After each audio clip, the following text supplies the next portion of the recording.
Hi, everybody. I'm thrilled to have New York Times bestselling author of more than 20 novels, including her recent stunner, Good Girls Lie. We have JT Ellison and her furry friends here today with us on Sidekicks. Hi, JT. Hello. I can't believe we're doing this. Oh my goodness. Okay, so the one that's fighting is Jameson. Hi, Jameson. Okay. And this is Jordan. So this is Jameson. Hi. Hello. Oh my goodness. We don't like being with our sisters. So much fun. Okay. Tell us a little bit about your cats. How did they come into your life? And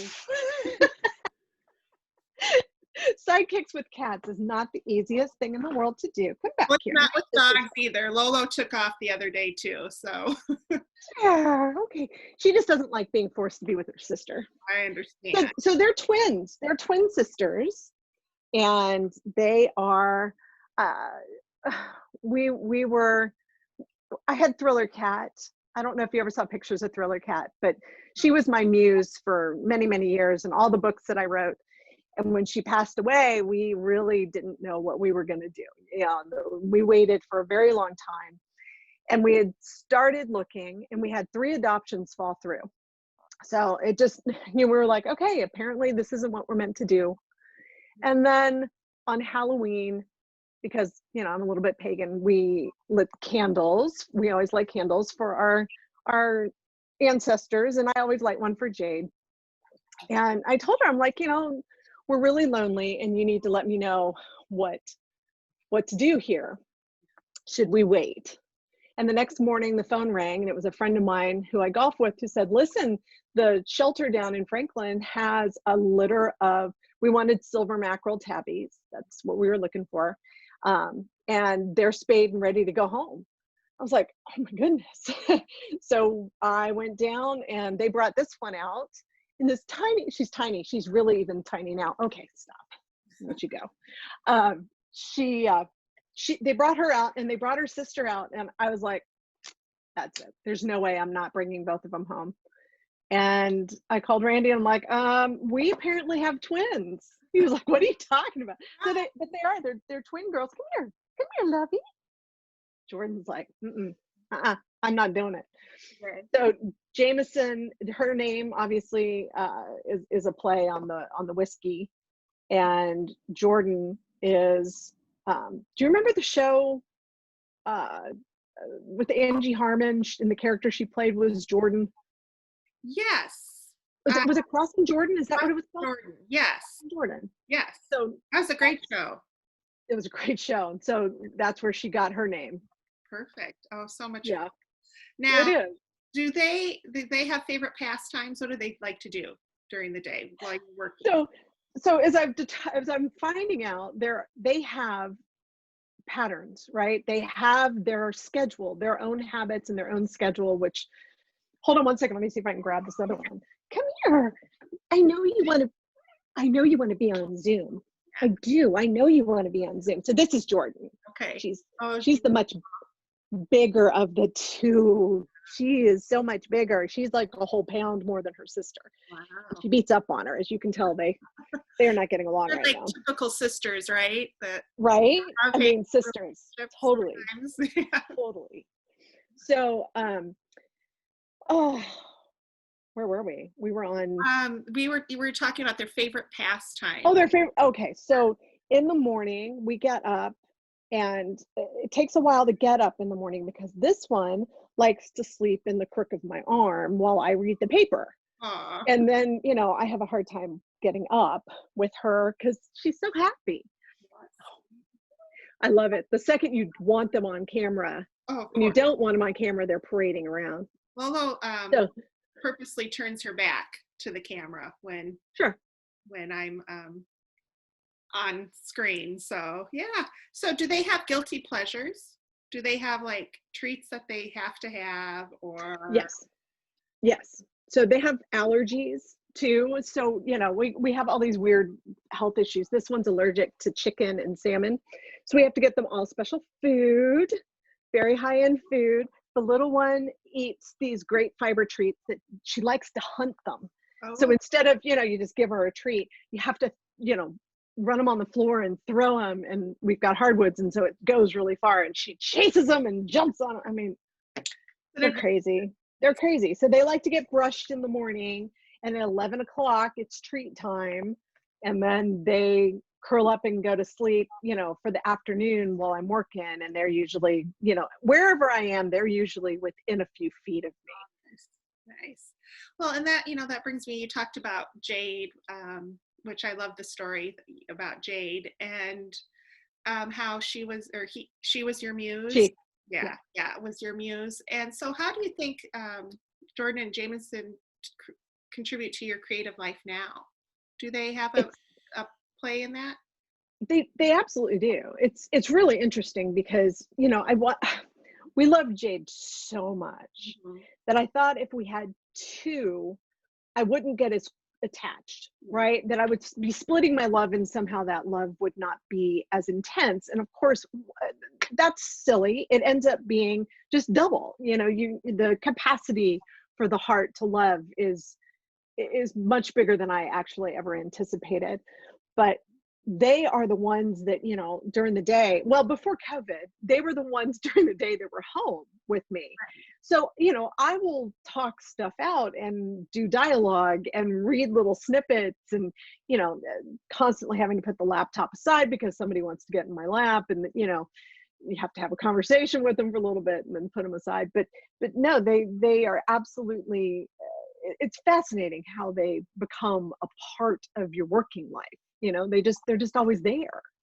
Yeah, I can't imagine coworkers. Yeah, working on a project without Lolo nearby. It's just part of the day. So well, with a dog, at least you get to go for a walk, and you know, that's a whole different dynamic. You know, these guys, I have to go get the string on a stick. You're like, oh, let's go, come on, it's time to play. Yeah, well, and I think that can catch both ways too. Sometimes when I'm really working hard and she'll want to go for a walk. Oh, I shouldn't have said that. She didn't react. Okay, good. Usually I usually have to spell WALK, otherwise she's like, we're out the door. So so it can be a catch-22, you know. They're great. Absolutely love having Lolo with me while I'm working. And talking about, you know, creative life and books and literature, do you have a favorite animal from literature? Oh my gosh, what a great question. Have you ever read, oh, I can't remember the name of the book. It's Julie Kagawa's first book, The Iron Queen. Is it The Iron Queen is the first one in the series? I'm not sure. I think it is. And in it, there is a cat character whose name is Grimalkin. Grim. And he is such a smart aleck, and so embodies the cat mythos and everything. I love him to pieces.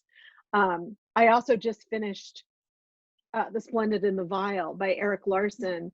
And though it's not a made up character, Nelson the cat, that, you know, he takes him back and forth to Checkers and all those places, and, you know, there was a bombing and they all rushed out, and then he realized a couple miles in, where's Nelson, you know, and there's a moment where the cat's on the base of his bed and he's doing some minutes, and he looks down and he says, Nelson darling, cat darling. I'm like, oh, how can you not just love him immediately? Yeah, and I think, you know, having in reading books and that have animals in them, it, you know, in many cases heightens the stakes quite a bit. You know, you become so invested in that well, and that's such a, you've got to be so careful with that, because you can't have, in my mind, you can't have an animal if they don't serve a purpose.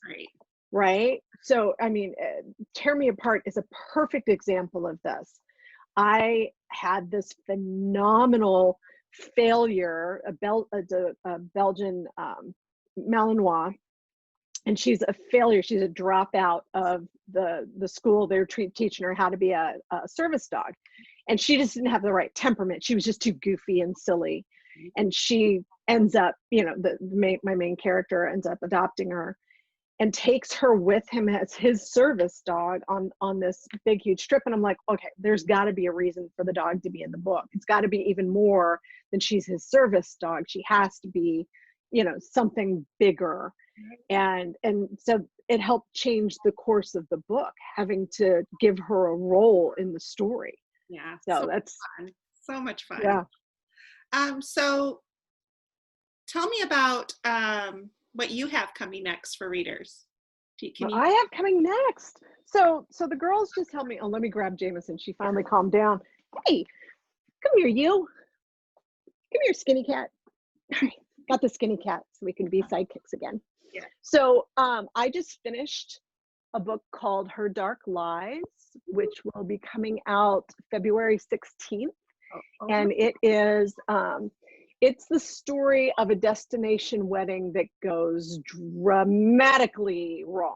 Everything you can imagine goes wrong, and it's on an Italian island. There's a storm and all the fun gothic creepiness that happens with that kind of stuff. It's a fun book. I just turned it in, so I'm at that stage of, oh, it's probably okay, but you know, there are many stages to go. Sure. Many stages to go. Her darkest lie. Her Dark Lies. Her Dark Lies. Oh my gosh. Her Dark Lies. Not wait. So exciting. Yay. I'm excited too. I love the cover. It's a completely new direction. You know how when they start changing your branding and stuff, how fun that is. It's so exciting. Yeah. Well, good. Well, I am so excited that you could be here. But before we go, if Jordan and Jameson could describe you in 3 words, how would they do that? Either 3-word phrase, or 3 separate words. How might they describe you? Overprotective. Okay. Oh, sure. Fun. And loving. Oh, perfect. They're my little bunnies. Yeah. They're my little bunnies. Of course. Well, thank you so much, JT and Jameson and Jordan, for being with us today. I'm surprised Lolo stuck around. Usually she takes off. I don't know. Hi, sweet girl. She's being very sweet today. She is. She's being really good. I wish mine would have behaved a little bit more. Let me have a little hissy smack. Yes. Well, thank you so much. And we are so looking forward to February and Her Dark Lies.